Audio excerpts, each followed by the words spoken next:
the effects of blue light, also known as digital aging, on the skin aging process. During COVID, you've probably spent a lot more screen time on your cell phone, searching social media, working from home on your laptop, and binge watching Netflix. And you may have done more damage than you even considered or were aware of. So in this video, I'm going to show you some great slides. We're going to talk about the effects of blue light on the skin and some solutions. So you know I love analogies, and when discussing how blue light accelerates the aging process, I ask you this question: how do your jeans fit lately? You know, when you're sitting at home during COVID, Netflix binge watching, eating more snacks, drinking more wine, that extra piece of chocolate, how do your jeans fit lately? I'm not here to judge, but I'm going to relate this to how the blue light affects our skin and our genes. We're born with genetics, it's our DNA, and the sequence of our DNA we cannot change. However, we can change the tags or the influences that affect our DNA. First of all, for those of you who don't know, epigenetics is the study of how your behaviors and the environment can cause changes or affect the way your genes work. Unlike genetic changes, epigenetic changes are reversible and do not change your DNA sequence, but they can change how your body reads the DNA sequence.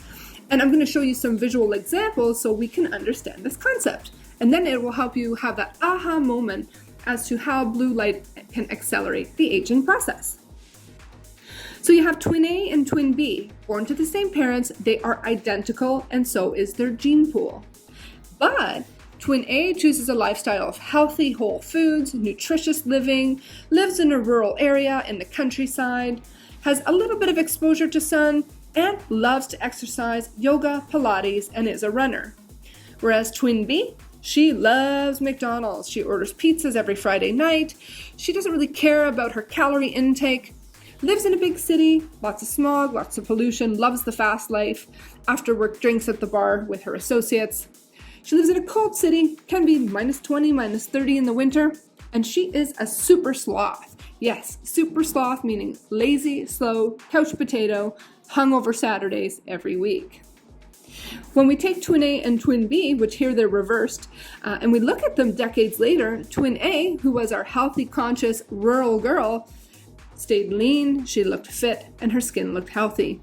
Whereas twin B, the effects of poor diet, probably lack of sleep, increased cortisol levels over time, she looks much different than twin A. So when we're discussing blue light aging and post-COVID, what are the most relevant tags that have affected our skin? Well, blue light aging. All the use of our cell phones, computers, and binge watching television shows has impacted our skin probably more than we realized.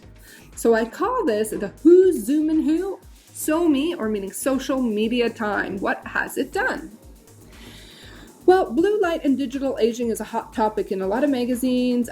Different skincare companies, of course, are talking about it, and it's nothing new. Although we get blue light damage from the sun, 30 and 40 years ago, we weren't sitting with our face jammed in our cell phones or a television as much as we do now.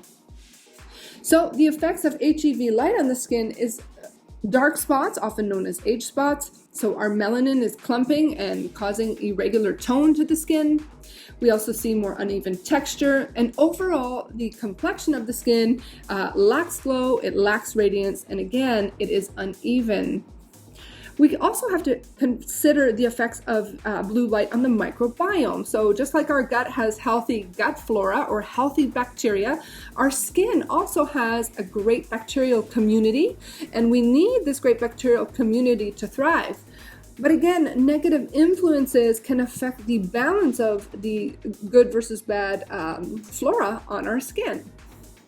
So the solution is we want to choose products and skincare that have biomimetic ingredients, so things that our body naturally creates, such as hyaluronic acids, collagens, proteins, and amino acids, and using highly rich antioxidant products like Floritin, Emblica, vitamin C, vitamin E, even some retinol to really stimulate the turnover or cell renewal process.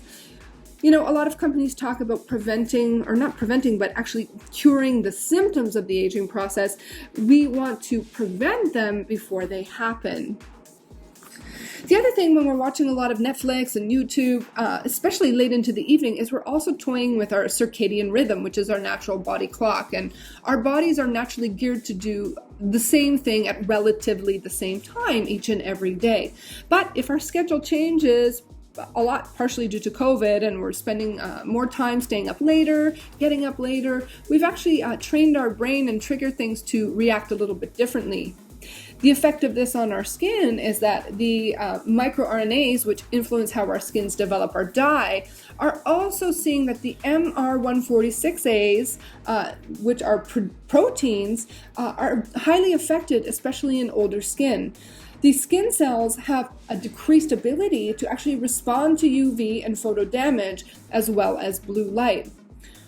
So COVID, stress, pollution, lack of sleep, staying up late to watch TV is affecting the tags that are tagging our DNA and our genetic sequence, and the ultimate result, accelerating the aging process.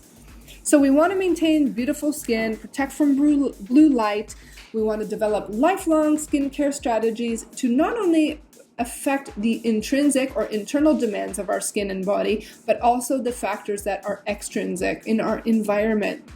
Precise solutions, we want to target conditions, and we want to prevent the aging process before it happens. And that's optimal skin health.